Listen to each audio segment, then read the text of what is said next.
Yukarı bak. Biraz gülümse.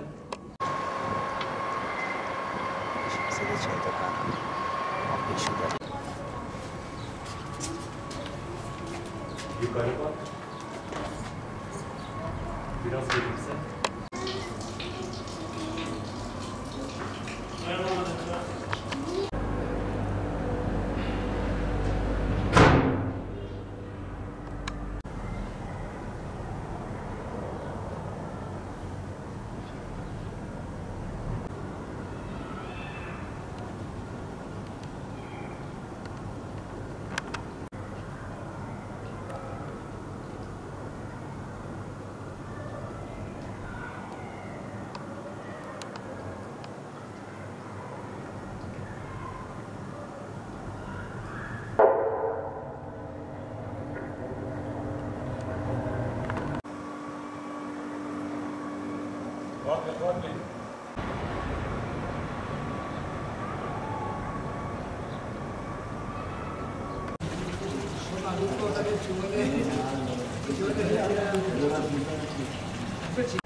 İslam'la müşerref olduktan sonra camiye çevrilen bu kadim Ulu Camimiz ondan sonra asıl hüviyetine kavuştu.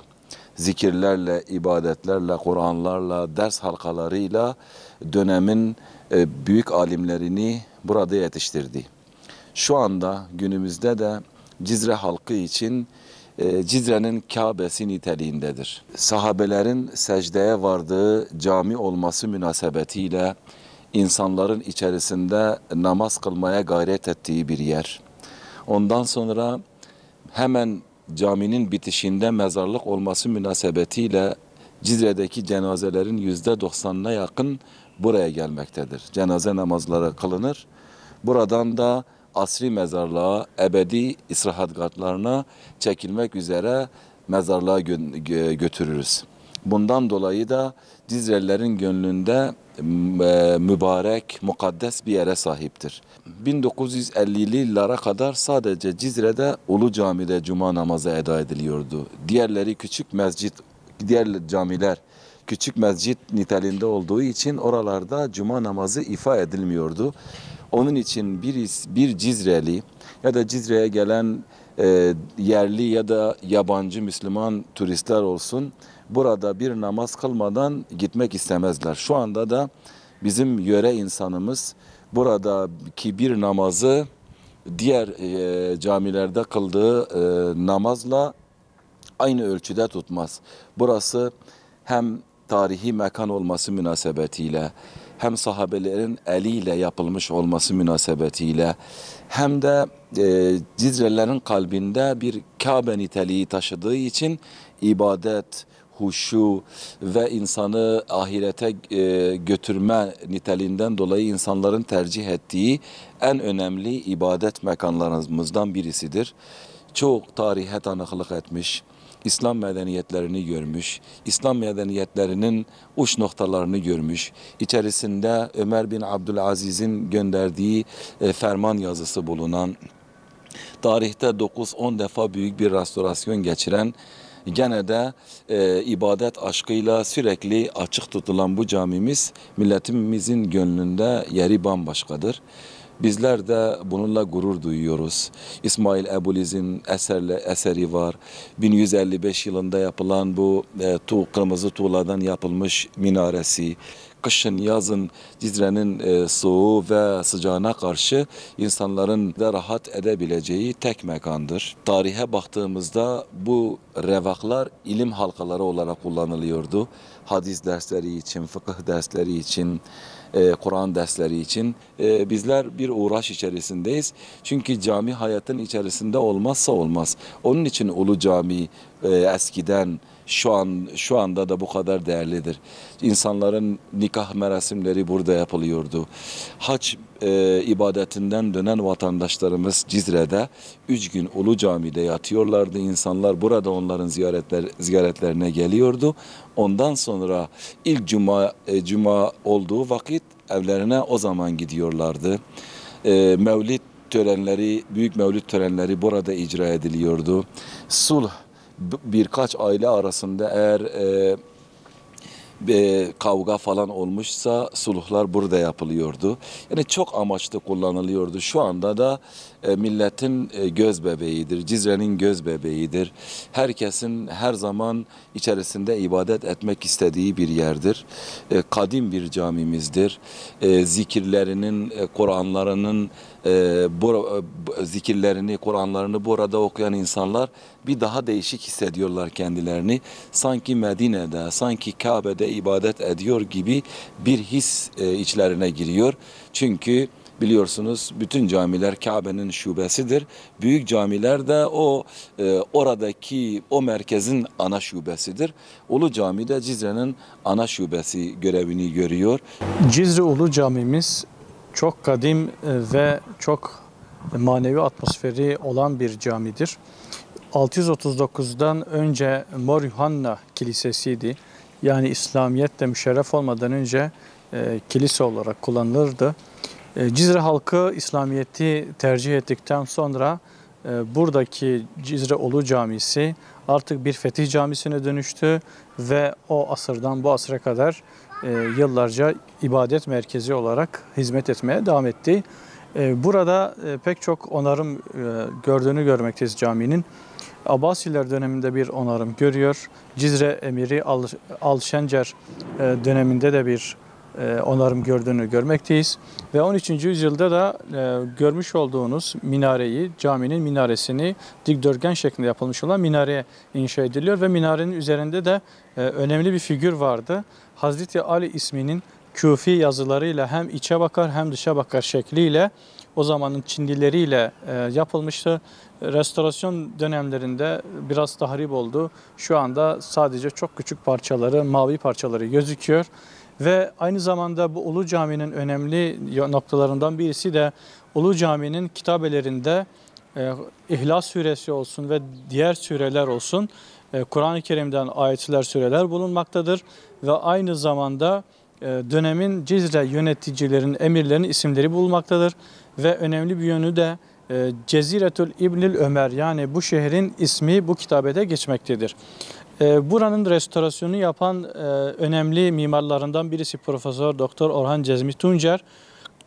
Onun döneminde, Cumhuriyet döneminde yapılan buradaki restorasyonda genel günümüzdeki şeklini onun yaptığı restorasyonda karşımıza çıkıyor.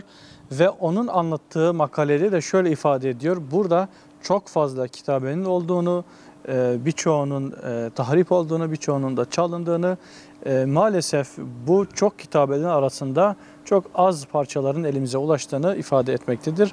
Demek ki şunu öğreniyoruz ki Cizre Ulu Cami'de çok miktarda bilgiler elimize ulaşabilirdi bu kitabelerde. Bunların hepsi tahrip oldu. Ve Cizre Ulu Cami'nin önemli noktalarından birisi de El Cezeri, dünyaca meşhur bilim adamı, robotik sistemin kurucusu El Cezeri bu Cizre Ulu Cami'de eğitimini almış. Bu fetih camisi olan Ulu Cami aynı zamanda bir medrese, bir külliye hüviyetinde hizmet etmekteydi. O dönemde de El Cezeri ilk eğitimini bu camide, medresede almış olduğunu görmekteyiz. Ve başka bir şey, yine El Cezeri'nin yapmış olduğu Cizre Ulu Cami kapı tokmakları meşhurdur. Bu kapı tokmakları da 1969'da çalınıyor ve kapı tokmağı Danimarka'ya götürülüyor. Orada Kopenhag Müzesi'nde, özel bir müzede sergileniyor ve diğer kalan kısmı da muhafaza altına almak için hem kapı tokmağı ve hem kapının kendisiyle birlikte İslam Eserleri Müzesi'nde İstanbul'da Pargalı İbrahim Paşa Konağı'nda orada sergileniyor. 1976'dan bu yana orada bulunmaktadır, sergileniyor. Cizre Ulu Camii tarihte pek çok önemli olaylarda tanıklık etmiş. Onlardan bir tanesi de yine Cizre eski müftüsü Mahmud Bilge, Ay'a çıkılmadan 10 sene önce insanın Ay'a çıkılacağını ifadesini de bu bilgiyi de yine Cizre'de Cuma günü buradaki Cizre Ulu Camii'nin minberinde yaptığı hutbede buradaki bütün cemaate Kur'an-ı Kerim'in tefsiriyle insan Ay'a çıkabileceğini ifade etmiş. Yani bu Cizre Ulu Camii tarihiyle, maneviyatıyla önemli bir yere sahip. Burada da yine 17. yüzyılda Evliya Çelebi bu camiyi ziyaret ederken çok önemli bir anekdot aktarıyor. Diyor ki bu caminin diyor burada yapılan dualar kabul oluyor. Ta o zamandan beri bu caminin manevi atmosferinin yüksekliğine değiniyor ve bize bu önemli bilgiyi aktarıyor. Halkımızın, özellikle Cizre halkının yanında çok önemli manevi bir değerin olduğunu şununla da ifade edebiliriz. Rahmetli annem anlatırdı. Bazı zamanlarda Cizre Ulu Camii'nin temizliğinin yapılması, bakımının yapılması ihtiyacı hasıl olurdu. Böyle zamanlarda bir tane dellal tutulurdu. Yani bu böyle davul çalarak, ilan ederek, şu zamanki gibi megafonlar yoktu. Sokak sokak dolaşırlardı ve işte Cizre Ulu Camii'nin filan tarihinde temizliği yapılacak. Allah rızası için gelip orada çalışacak, temizliğini yapacak, onarımında katkı sağlayacak olanlar varsa gelebilirler ve o tarihte bizzat kendim de diyordu anneannem, geldim buradaki Cizre annelerimiz, kadınları gelirdi, burayı temizlerdi, süpürürlerdi, pırıl pırıl yaparlardı ve tekrar cami cemaatini teslim ederdi. Bu temizliğiyle ibadetlerini yaparlardı ve bir yönünü daha da anlatayım. Onarım yapıldığı zaman da bizim Cizre halkından özellikle insanlar da bu onarım yapıldığı zaman da böyle bir taşı bile olsa tekrar yerine koymak, orayı temizlemek, düzenlemek için gelir burada hizmet ederlerdi. Çünkü buranın manevi atmosferini bilirlerdi ve Cizre'nin önemli şahsiyetlerden birisi olan Şeyh Seyda Hazretleri de bizzat gelip burada buranın piriketlerini, taşlarını taşıyıp yerleştirmeye çalıştığı onarımında bizzat kendisi bulunduğunu ifade ederler. Böyle büyük zatların da bu manevi yerde hizmet etmeleri bu Fetih Camisi'nin ne kadar önemli bir yer olduğunu bize bir daha göstermektedir.